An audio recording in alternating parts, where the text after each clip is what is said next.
Guys, ito nga pala, nagluluto tayo ngayon at ng palaya. Nagluluto tayo ngayon at tanghalian na. Kailangan na magluto. Palaya. Kaya na ang palaya na galing pang hukay, guys. Galing pang hukay yan. Binigay din lang sa amin yan, guys. Kaya naman ako na lutuin ko natin ito, guys. Baka masira pa ang palaya. Yan, guys, adobo ang palaya yan, guys.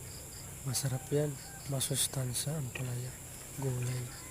Sarap yan, guys. Baka kung sino man ang gustong kumain yan, kung luto din kayo yan, adobo ang palaya. Hindi kayo kung meron kayo mahingi. Yummy. Kung wala man, bumili din kayo para makatikin kayo ng ang palaya na adobo sa toyo, guys.